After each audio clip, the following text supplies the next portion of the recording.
Voilà, notre deuxième invité est là, Oscar Bakandoa. C'est un membre de la communication, de la commission de la communication du comité préparatoire du 10e congrès qui va se tenir dans quelques jours. Alors, l'actualité oblige à ce que nous puissions nous renseigner sur ce qui va réellement se passer.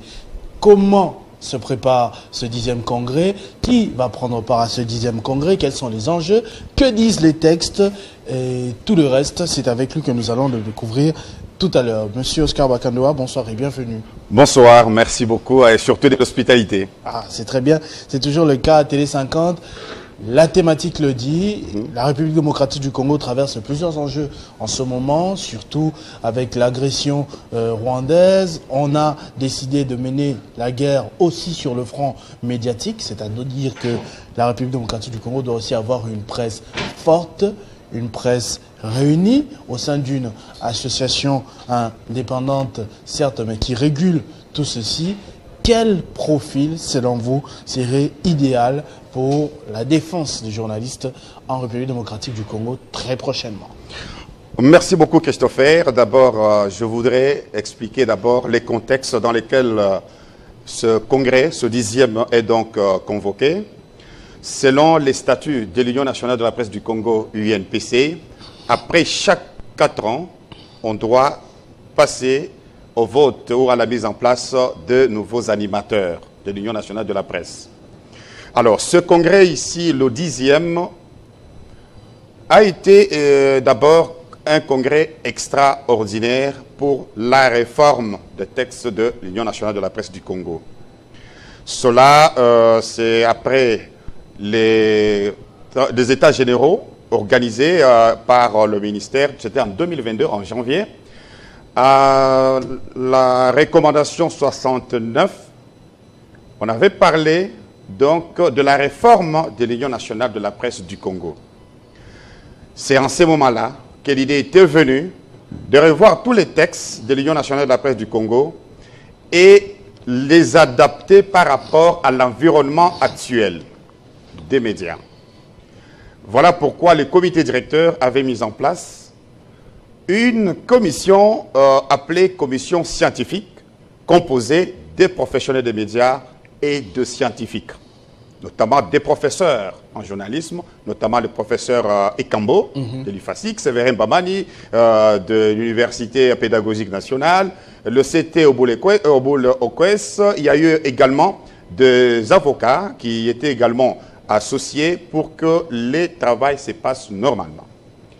Alors, après avoir fait ce travail scientifique, tous les textes ont été revus, notamment les statuts de l'Union nationale de la presse du Congo, le règlement intérieur et aussi le règlement des commissions. Parce que l'Union nationale de la presse du Congo est composée de différentes structures. Il y a le congrès, il y a le comité directeur. Par le comité directeur, il y a les commissions, notamment la commission de discipline et d'éthique professionnelle. Il y a la commission de carte ou identité professionnelle et puis la commission de formation et aussi les commissaires aux comptes. Ce sont là les structures de l'Union. Après, je vous ai dit tout à l'heure, c'était d'abord un congrès extraordinaire. Pourquoi? Parce qu'il fallait passer par la réforme de nos textes. Le congrès extraordinaire était préparé depuis 2022 jusqu'en 2023. Vous savez, en 2023, nous avons eu des élections générales en République démocratique du Congo. Alors, il n'y avait pas moyen qu'il y ait l'organisation de ce congrès. En 2024, aujourd'hui, nous sommes aujourd'hui le 5 septembre. Le mandat du comité, le mandat de Mwanda, donc le 9e congrès, s'achève au mois d'octobre prochain. Fallait-il organiser un congrès extraordinaire pour revoir le texte, les adopter, et puis après, organiser un congrès ordinaire, inviter les journalistes pour encore se retrouver? On s'est dit non, ça ne pouvait pas être possible, parce que les moyens, le fonds pour organiser ce congrès font défaut. C'est pourquoi nous sommes partis du congrès extraordinaire en congrès ordinaire, avec 2 points à l'ordre du jour. Il y a d'abord l'adoption de textes, examen adoption de textes, et ensuite il y aura la mise en place ou l'élection de nouveaux membres qui doivent maintenant diriger notre Union nationale de la presse du Congo. qui doit participer à ce congrès? Oui. Le congrès, tout le monde, tout journaliste peut participer à ce congrès. Mais le format actuel ne nous permet pas d'inviter tous les journalistes. Selon les dernières statistiques, il y a à peu près 10 000 journalistes sur l'ensemble du territoire national. Et Kinshasa en a presque 5 000 ou 6 000. Est-ce que tout le monde peut venir? Par curiosité, oui. Le journaliste, c'est toujours la définition de l'école ou bien dans les circonstances de la RDC, on a je vais y revenir par rapport à la loi Bouyaya, oui. La loi du 13 mars 2023. On dit qui est journaliste? Voilà, on explique tout ça là-bas. Alors, qui doit venir au congrès? J'ai dit d'abord que c'est tous les journalistes qui sont concernés. Initialement. Oui. Maintenant, il y a des conditions. Il y a les moyens. Parce que un journaliste, il faut une enveloppe importante.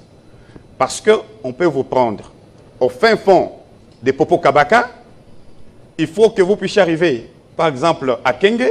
Et de Kenge, arriver à Kinshasa. Et à Kinshasa, vous allez maintenant retrouver les autres journalistes qui viennent d'ailleurs. C'est un coût. Alors, le format a été fait pour 200 participants à ces congrès. Il y a d'abord les membres du comité directeur, qui sont au nombre de 9. Il y a les membres des commissions. Il y a 3 commissions. Chaque commission a 12 membres. Après, il y a 2 commissaires au compte. Donc, l'équipe-là participe automatiquement au congrès. En dehors de cette équipe, il y a maintenant les associations affiliées à l'Union nationale de la presse du Congo qui doivent envoyer un délégué. En dehors d'eux, ce sont les sections. Les sections, ce sont les provinces.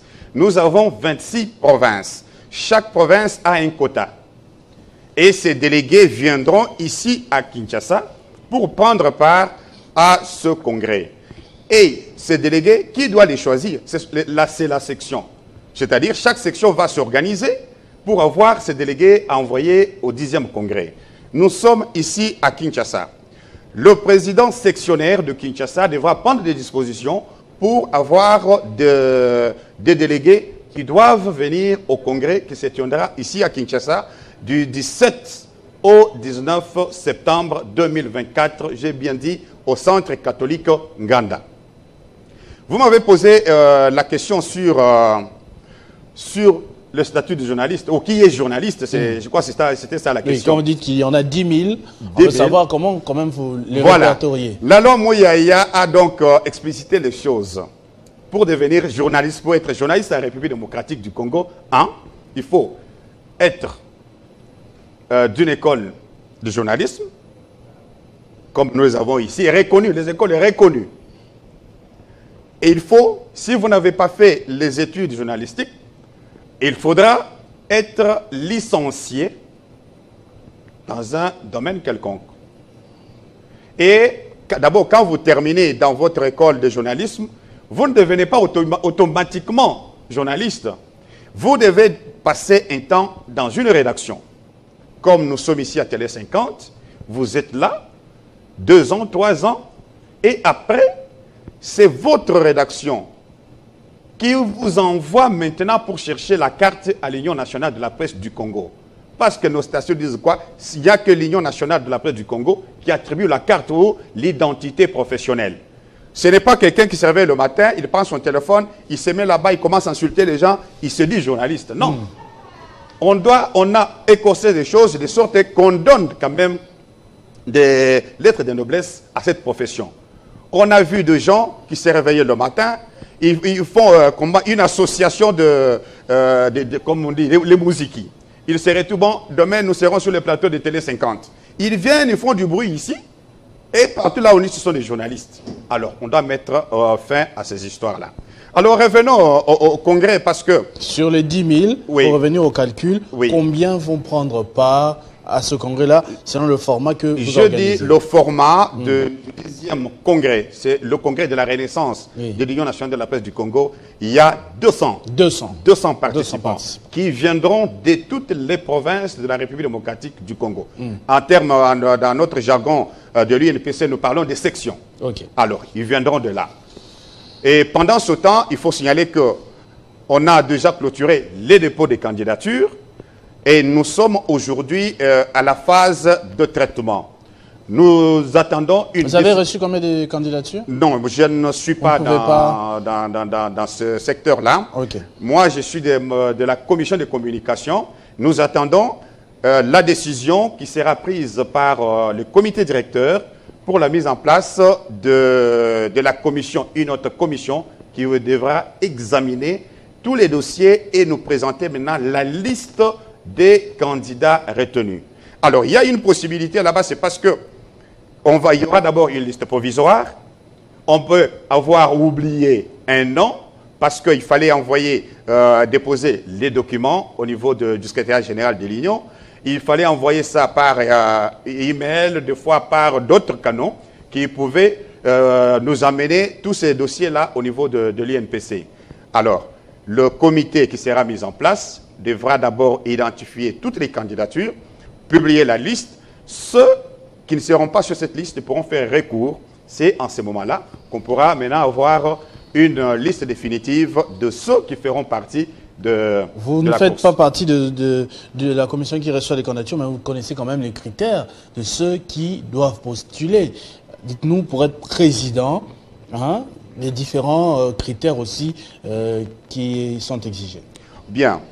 Dans l'appel à candidature qui a été publié, parce que nous allons élire le membre du comité directeur, c'est les sommets de l'Union, et puis les structures, notamment les commissions. 1. Pour être président de l'Union nationale de la presse du Congo, il faut d'abord être membre effectif de l'Union. C'est-à-dire?